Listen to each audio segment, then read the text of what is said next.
Alors, qui des deux hommes va réussir à partir de Las Vegas avec la ceinture des poids lourds? Est-ce que Jon Jones va remporter un deuxième titre et devenir incontestablement le plus grand de tous les temps? Ou est-ce que c'est Gane qui va finalement remporter le titre incontesté en devenant par la même occasion le premier homme à faire tomber Jon Bones Jones?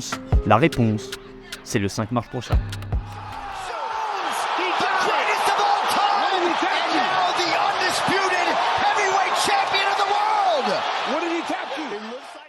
Il l'a fait, juste incroyable l'event qu'on vient de vivre. Je viens de voir l'event qui s'est terminé il y a de ça 5 minutes à peine. Je vous fais la réaction à chaud.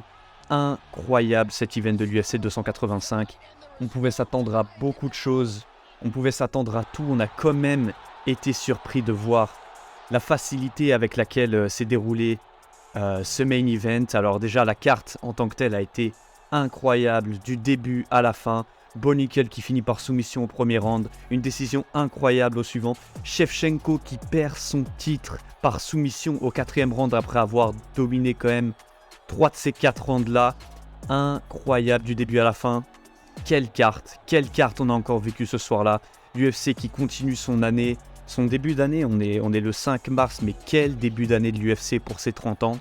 Et un main event avec un Jon Jones, Johnny Bones Jones, le retour du GOAT qui vient de signer une performance.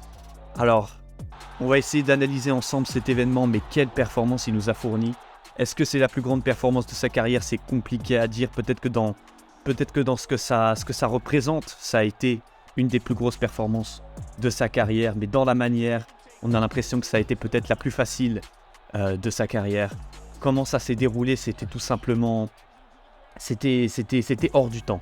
Alors on peut analyser ça avec les images que je vais pouvoir trouver. Je ne sais pas ce que je vais pouvoir trouver jusque-là, mais on va essayer d'analyser ça ensemble.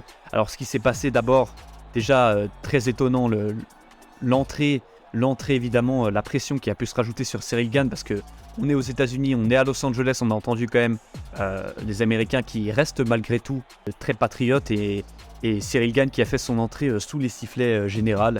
On pouvait s'y attendre, c'est tout à fait normal en soi. Territoire ennemi, on a ça dans tous les pays, on a ça quand on va au Brésil, on a ça quand on va au Mexique, on a ça quand on est venu en France. C'est tout à fait normal, mais ça rajoute une pression déjà sur Ciryl Gane avant même que le combat commence. On sait déjà aussi que pendant toute cette semaine de conférences, de questions, etc., c'était souvent Jon Jones, le retour du GOAT, qui affronte Ciryl Gane, etc. C'était toujours quand même penché vers un côté, et finalement même lui le disait: oui, je sais, Jon Jones c'est le GOAT, Jon Jones c'est le meilleur, on va faire ce qu'on peut, on est conscient de nos forces et de nos faiblesses. Le pire, voilà, là-dedans, c'est que tout le monde le savait, on n'en parlait que d'une seule chose: comment il va réussir à tenir cette lutte. Est-ce que c'est la clé de ce combat-là? Et on va y revenir, mais... c'était limite prévisible, on le savait comment ça allait se passer, enfin on savait le pire qui pouvait se passer, et le pire arrive assez rapidement. Alors ensuite on a eu l'entrée de Jon Jones évidemment avec The Champ ici, on le savait, il l'avait annoncé, c'est sur ça qu'il rentre, le retour du GOAT après 3 ans. Est-ce que le ring rust a frappé? Est-ce que Jon Jones n'a plus le rythme? Est-ce qu'il est trop vieux? Est-ce qu'il était sur la descente? Est-ce qu'il a les moyens de gagner, de même rivaliser avec un jeune fighter, avec le LeBron James du MMA? C'était des questions qu'il fallait répondre ce soir-là. Et je pense qu'il y a répondu de la meilleure des manières. Une entrée tout en confiance, comme à son habitude. On savait, il se sentait détendu et il avait envie d'aller prouver que c'était bien le meilleur, que c'était bien le meilleur de l'histoire, parce que on le répète de jour en jour, tout le monde le répète, les combattants, Dana White, Ciryl Gane, tout le monde le dit, mais il était temps maintenant de prouver concrètement ce qu'il valait sur le ring, une fois de plus à 35 ans. L'introduction de Bruce Buffer qui fait exploser le monde entier, je sais pas vous, mais moi dans mon fauteuil j'avais des frissons. Du début à la fin je me suis dit mais qu'est-ce qui va se passer, je sais pas à quoi m'attendre. En même temps, alors... avec la preview que j'avais fait, c'était très compliqué pour moi de voir qui pouvait gagner. Alors en même temps, j'aurais été content que Ciryl Gane gagne pour la France, pour le côté francophone, pour l'histoire aussi européenne. Et en même temps, ça m'aurait fait mal de voir Jon Jones perdre, évidemment, pour son histoire, en étant le GOAT. Je pense qu'objectivement, une défaite de Jon Jones aurait fait plus mal au sport qu'une défaite de Ciryl Gane. Alors évidemment, en tant que supporter francophone, une victoire de Ciryl Gane nous aurait fait plaisir, c'était dans nos cœurs. Mais je pense que pour le sport et pour l'histoire, voir Jon Jones prendre le titre poids lourd était peut-être plus significatif. Mais on en reviendra après sur quelle est la suite pour du coup ces deux adversaires. Donc comme John Jones est arrivé, moi je pensais, alors je vais pas vous mentir, je vais vous mettre le screen, j'avais mis John Jones par soumission au round 4. Mais franchement, je savais vraiment pas à quoi m'attendre. Je me suis dit, c'est très bien possible que John Jones n'ait effectivement plus le rythme. 3 ans d'absence, c'est beaucoup quand tu as 35 ans. Alors oui, comme il a pu le répéter lui-même, il est très fort quand il revient d'absence. Il avait fait 2 ans d'absence avant de revenir contre Daniel Cormier la deuxième fois. Il avait gagné par KO au 3e round. Il avait fait 2 ans d'absence avant de revenir contre Gustafsson. Il avait gagné aussi par KO. Mais cette fois-ci, 3 ans d'absence, donc un de plus. Mais en plus, à 35 ans, on pouvait se poser la question de est-ce qu'il avait encore les moyens? Est-ce qu'il était encore dans le rythme? Est-ce qu'il était encore capable de rivaliser avec quelqu'un qui était aussi actif que Cyril Gane? Et la réponse, on l'aura eu très rapidement. Parce que voilà, si on rentre dans l'analyse du combat, alors les 7 premières secondes, le premier coup du combat, c'est un kick de Cyril Gane qui est un peu bas, qui va frapper la coquille de John Jones. Alors involontaire, très probablement qu'involontaire, puisqu'il va chercher probablement le middle kick ou le low kick. Et voilà, après c'était très clair qu'il fallait lui donner le temps parce que la faute était là, mais involontaire c'est certain. Quelques secondes de récupération, John Jones se remet en place et 20 secondes plus tard, on repart. Et c'est dans les 30 premières secondes, 30-40 premières secondes, qu'on arrive déjà au premier takedown. On se demande enfin si on va avoir la réponse. Est-ce que la lutte va être la clé de cet affrontement? Est-ce que Cyril Gane est capable de défendre en lutte face à John Jones ou est-ce qu'il va se faire avoir? John Jones nous avait répété toute la semaine que même Ngannou avait réussi à l'avoir en lutte, qu'il avait réussi à l'outwork en lutte. Alors qu'est-ce qu'il va faire contre un aussi bon lutteur que lui, qu'il était persuadé que de toute façon ça passerait par ça? Et finalement, premier takedown, première tentative de takedown réussie. Gane n'a pas encore mis la moindre frappe, qu'on arrive contre la cage et John Jones commence à placer une forme de guillotine avec la caméra. Alors je ne sais pas ce que vous en avez vu, mais moi avec la caméra, et je pense que les commentateurs aussi, on ne voyait pas que John Jones était sous le coup. On pensait que la pression était difficile, que ça allait être dur pour respirer de la part de Cyril Gane, mais on ne pensait pas qu'il était en danger immédiat. En tout cas, moi, c'est comme ça que j'ai vu et j'ai été très surpris. Je pense que si vous écoutiez bien, les commentateurs aussi étaient très surpris. Joe Rogan, Daniel Cormier étaient très surpris quand l'abandon est arrivé, parce que oui, après quoi, 40-45 secondes, il faut que je vérifie ma stat, je corrigerai à l'écran si c'est faux. Oula, alors autant pour moi, je vous l'ai dit, c'était une réaction à chaud, je viens de repasser à côté de l'event, c'est pas 40 secondes ou 1 minute, c'est bien 1 minute qu'il y a le premier takedown qui a été réussi, et puis c'est pendant 1 minute que John Jones va travailler Cyril Gane au sol, Cyril Gane va essayer de se relever, mais John Jones va à chaque fois le ramener au sol, et c'est à 2 minutes, donc à 2 minutes et 1 seconde du combat que la soumission a été placée et que l'abandon a été fait. Excusez-moi encore pour cette erreur, je justifie directement parce que comme je vous ai dit, c'était une réaction à chaud. Donc voilà, je préfère corriger tout de suite. C'est déjà l'abandon de Cyril Gane directement, et là on comprend que finalement c'était beaucoup plus tendu, non pas beaucoup plus tendu, mais il y avait beaucoup plus de pression qu'on pouvait le penser, c'était bien sous le coup. Donc on abandonne déjà après 45 secondes, moins d'1 minute en tout cas, et pas la moindre frappe en dehors du coup illégal qu'il a pu donner dans les 7 premières secondes, enfin illégal, encore une fois, involontaire qu'il a pu donner dans les premières secondes.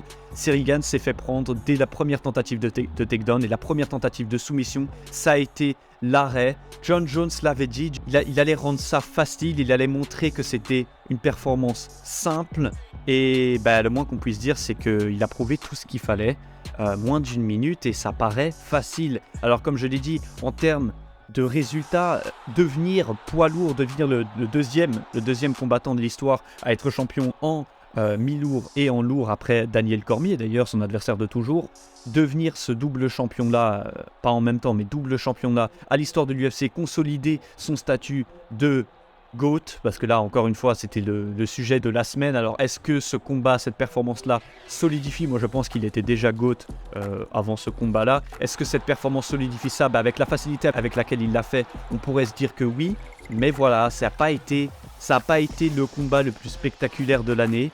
Ça a été une démonstration. Alors peut-être qu'on aurait on aurait espéré voir plus honnêtement de la part de Cyril Gane. On savait où allait venir le danger, lui-même le savait. Est-ce que la préparation n'a pas été assez structurée de sa part? Est-ce qu'il a manqué de sérieux? C'est toutes des spéculations que j'espère avoir quand il y aura les conférences tout à l'heure pour voir les réactions et qu'est-ce que chacun a dit, mais j'ai voulu faire cette réaction à chaud. Mais voilà, c'est peut-être pas ce qu'on espérait, en tout cas nous en tant que francophones c'est sûr, mais même en tant que fan de MMA, je pense que les Américains évidemment et une grande partie du monde seront très fiers de voir John Jones remporter cette victoire. Mais voilà, quelle est la suite Maintenant, pour ces deux adversaires-là, qu'est-ce qu'on va pouvoir voir? Alors, ce qui semble être la suite pour Jon Jones, on l'a bien compris, c'est Stipe Miocic, qui était déjà d'ailleurs dans l'arène. On le sait, ça a été promu même avant que cette fight ait lieu, que Stipe Miocic prendrait le vainqueur de cet événement à l'International Fight Week en juillet, et donc ça a l'air de se confirmer. Jon Jones devrait affronter Stipe Miocic, qu'il a dit lui-même considère comme le plus grand poids lourd de tous les temps. Donc ça s'annonce comme un fun match-up, même si Miocic n'est pas tout jeune non plus. On refera une analyse plus tard là-dessus. Et il y a pas mal d'adversaires en vrai qui s'affichent encore derrière. Ciryl Gane, ça va être difficile de choper un rematch pour l'instant. Mais voilà, entre Curtis Blades, Pavlovich, on attend le retour de Thomas Spinal évidemment. Il y a encore des belles choses pour la suite de carrière de Jon Jones. Et on a hâte limite de le revoir maintenant parce qu'encore une fois, on s'était demandé si c'était possible qu'il allait être actif en 2023. Est-ce que ce serait possible qu'on le revoie en juillet? On peut dire qu'avec la performance qu'il a dû faire ce soir et les coups qu'il a dû encaisser, c'est-à-dire pratiquement aucun, voire même aucun, il peut revenir très rapidement, préparer directement le prochain combat. On a répondu à beaucoup de questions aussi, c'est vrai. Est-ce que Jon Jones s'était adapté en poids lourd?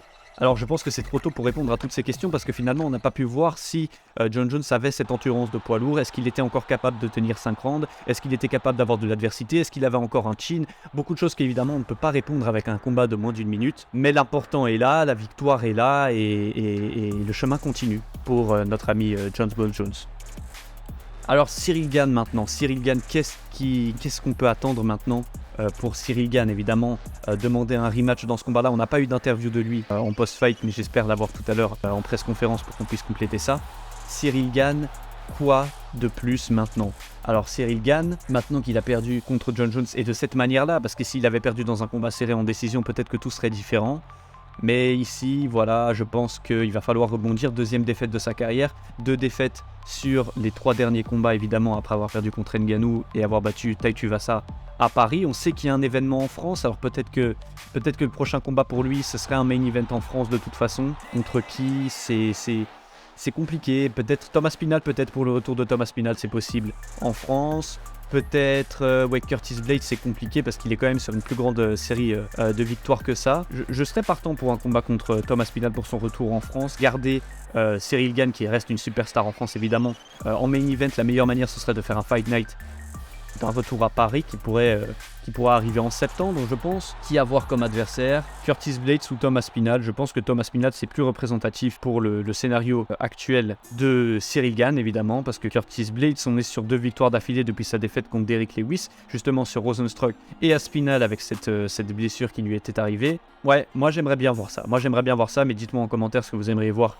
pour la suite de la carrière de Ciryl Gane. Moi j'aimerais bien l'attendre en France pour peut-être le faire rebondir, le garder en main event quand même parce que ça reste un superstar matériel en Europe. Thomas Spinal aussi en tant qu'anglais, parce qu'on sait quand même que maintenant Ciryl Gane a vraiment besoin d'une victoire. Je ne suis pas en train de dire que Thomas Spinal c'est un combat facile, mais au moins c'est peut-être un peu plus un match-up qui pourrait intéresser l'UFC, qui aurait des grands enjeux pour une victoire et qui resterait une belle affiche pour un main event.